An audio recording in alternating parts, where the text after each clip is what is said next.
Tai man, turėjau šiek tiek su Anatolijum apie tuos visus dainius, sėdžiu, o kol laiks dar nesibaigė, dabar dar tik 23 valandas 34 minutės vasario 29 dienos. Šiandien iš ryto užmačiau kai ką, beje, keliamieji metai.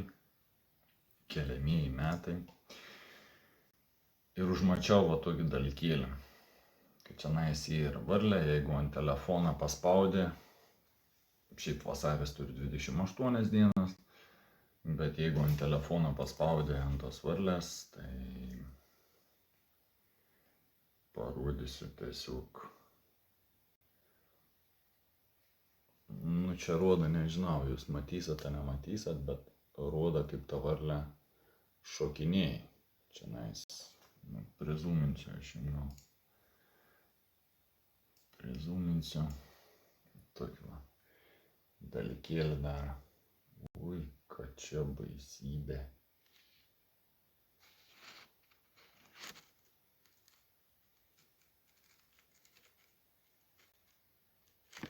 Tokia animacija parodo. Animacija tokia parodo, kad varliuks šokiniai.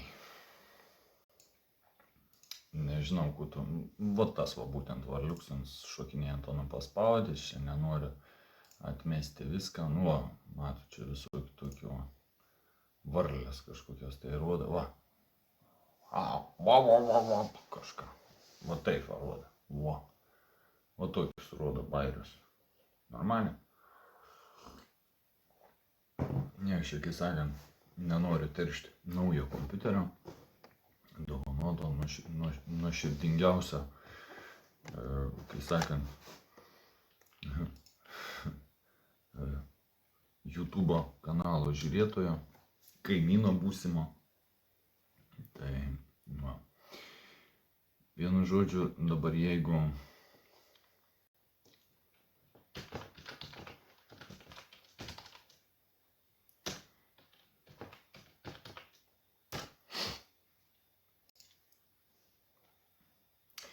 mes lįstumėm į šitą vietą.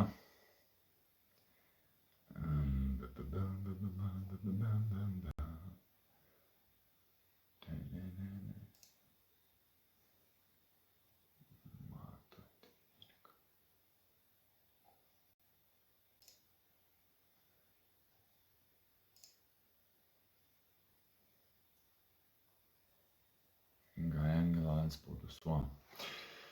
Apreiškimas Jonui, avinėlis ir knyga. Dar aš regėjau sostą sėdinčią dešinėje knygos ritinį, prirašytą iš vidaus ir iš lauko, antspauduotą 7 antspaudais ir pamačiau galingą angelą skelbiantį skardžiu balsu, kas bus vertas atverti knygą ir nuplėšti nuo jos antspaudus, bet niekas nei danguje, nei žemėje, nei po žemę negalėjo atverti knygos, nepažiūrėti į ją. Aš graudžiai paverkau, kad neatsirado verto atverti knygą ir pasižiūrėti. Neverktai tata, štai nugalėjo liūtas ir iš Judo giminės, vienu žodžiu, traipi taip. Čia, kur apie Eufrato upę atplėšė, kai avinėlis atplėšė trečią, aš išgirdau trečią būtybę, tariant ateik, ir aš regėjau, štai pasirodė juodas žirgas, raitelis, turėjo savo rankoje svarstyklės, čia teisingumas, ko gero, ar čia kaip, ir aš girdėjau tarytum tokį balsą, būtybių viduje skelbiant kviečiu stuopą už denarą, 3 miežių stuopos už denarą, bet aliejui ir vynui nedaryk žalos. Ok.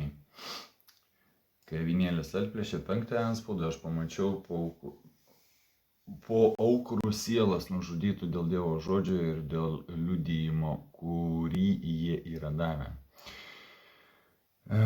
Bet čia ne tas. 13, man atrodo. Apreiškimas Jonui. Šiūras, jo, išnyrantį žvėrį. ženklas 7 angelius turinčius 7 paskutinės negandas, nes jomis išsibaigė Dievo rūstybė. Aš išvydau tarsi stiklo jūrą sumaišytą su ugnimi ir žmonės, kurie buvo pergalėję žvėrį, jo atvaizdą ir jo vardo skaičių, stovinčius Dievo su Dievo arfomis ant stiklo jūros.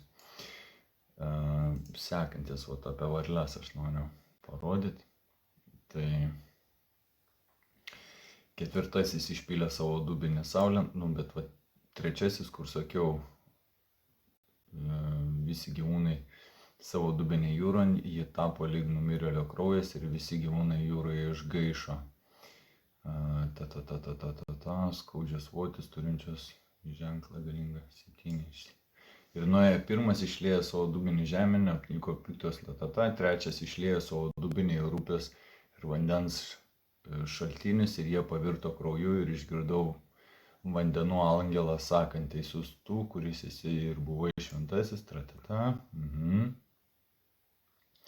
4 išpylė savo dubinį saulėjant ir jai buvo leista svilinti žmonės ugnimi, žmonės degino kaip baisiai kaitra, o jie keikė Dievo vardą, kuris turi valdžią šitoms negandoms. Jie neatsivertė ir neteikė jam pagarbos. 5 išpylė savo dubinį ant žvėries sosto ir jo karalystė paskendo tamsoje, žmonės krimto savo liežuvius iš skausmo, jie piktžodžiavo dangaus Dievui dėl savo sopulių ir vočių, bet nenusigręžė nuo savo darbų. 6 išliejo savo dubenį į didžiąją Eufrato upę, kuri praeitais metais nuseko. Eufrato upė.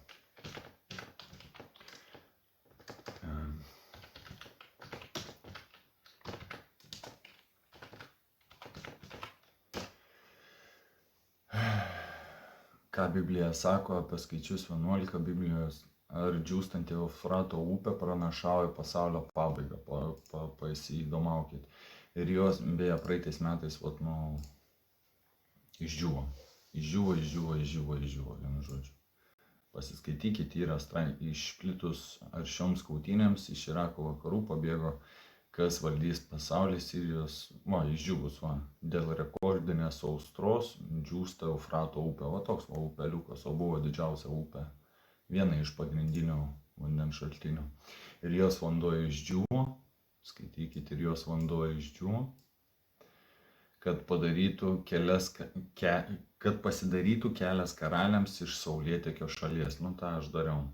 Tada aš pamačiau ir iš slibino nasrų, iš žvėries snukio ir iš melagingo pranašo burnos išeinant 3 netyrąsias dvasias, tartum varles.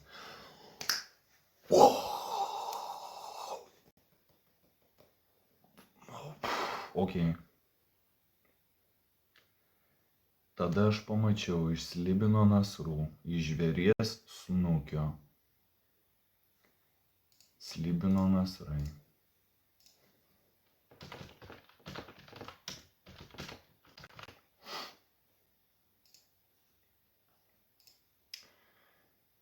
Žvėries snukio.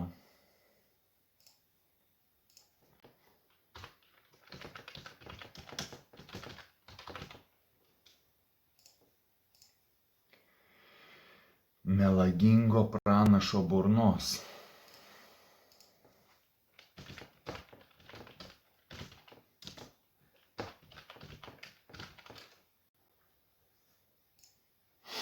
Mes turim slibino nasrai, žvėries snukis, melagingas pranašas.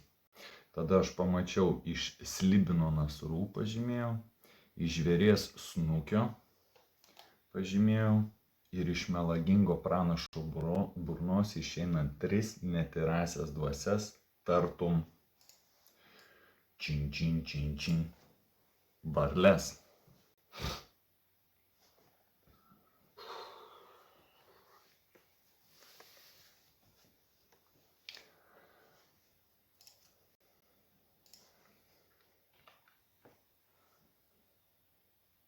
Galbūt 3 varlės. Vat sakau, šiandien buvau su tokiu žmogum susitikęs. Ok. Čia vis vyks, patikrinu įrašiniai. Ok, viskas įrašiniai. Veizėkit.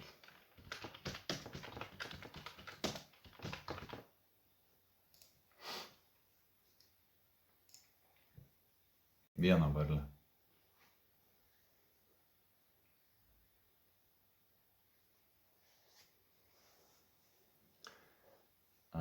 Čia kuri? Slibino nasrų, žvėries snukis ar melagingas pranašas?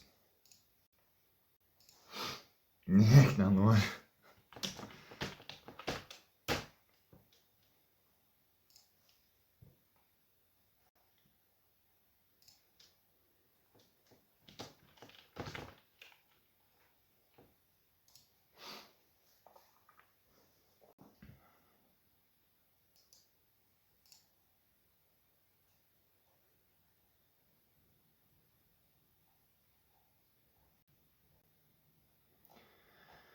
Tiesiog pateikiu be jokių nieko. Niek. Edi, jeigu žiūri, žinok, niekas meniškai. Tiesiog, žinok.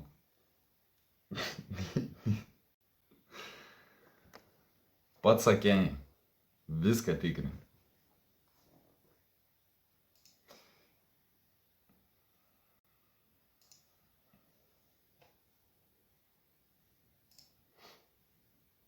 Žvėries snukis, tas.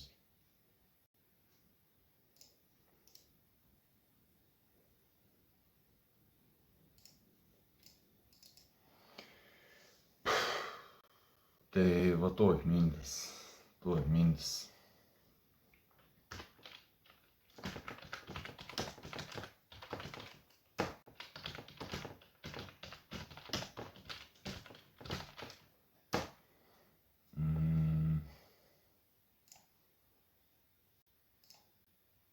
Slibino nasrai.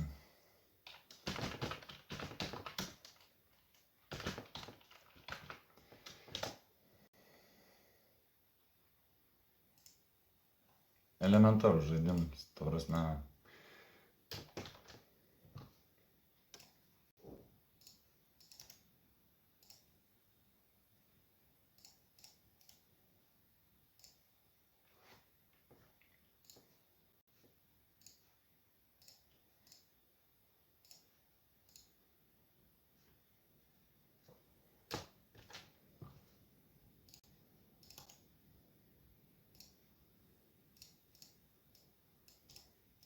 Tiesiog čia realiai, kuo aš veikiu vakarais, ane, į naktim.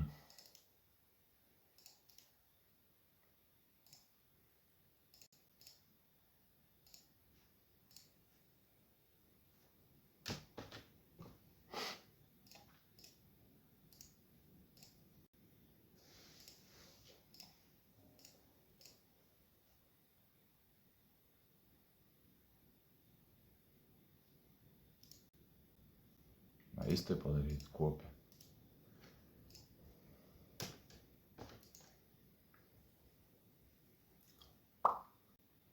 Kurį paste.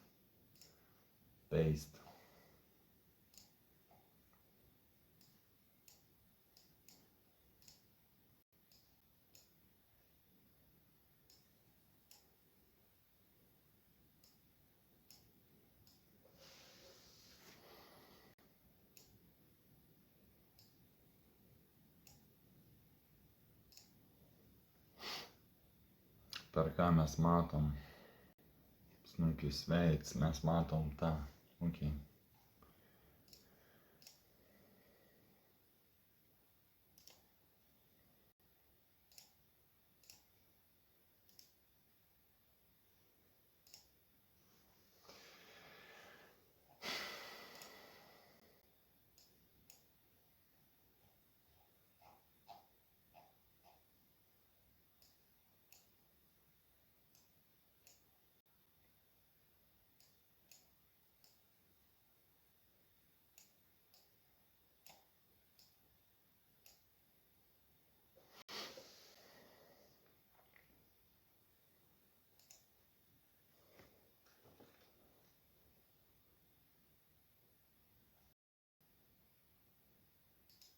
tas būtų, taip.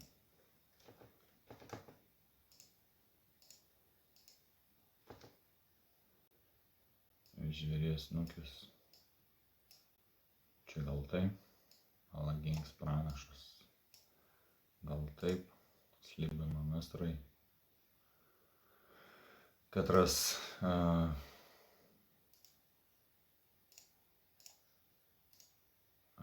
kaip sakant,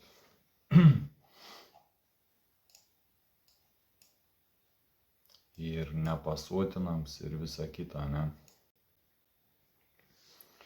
Nepasuotinams tai yra su maistu, slibino mestrai, burna. Katras turi belekiek, mačiau memus visokius kitokius, ten tipo vilas gydesas. Neminėkime, ne? Bilds. Čia Bilds, slibino nasrai su Pizderiu, su Johnson Baby ir su Contracept Vax. Žvėries snukis tai yra ekrans, bet čia aš taip mąstau tik. Ta prasme, aš nesakau, kad aš esu teisus. Aš tiesiog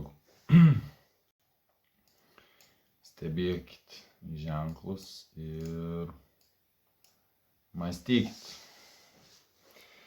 nes šventam rašte parašyta, kad daug bus netikrų pranašų.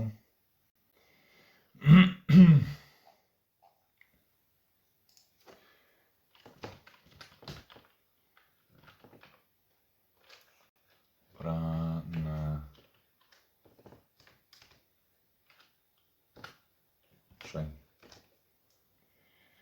Čia ant pačio galo apreiškimo knyga.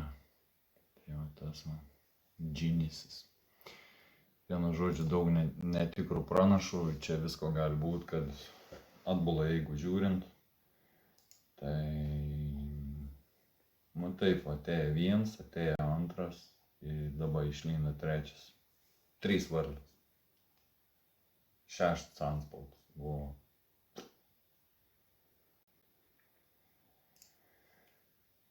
Taip.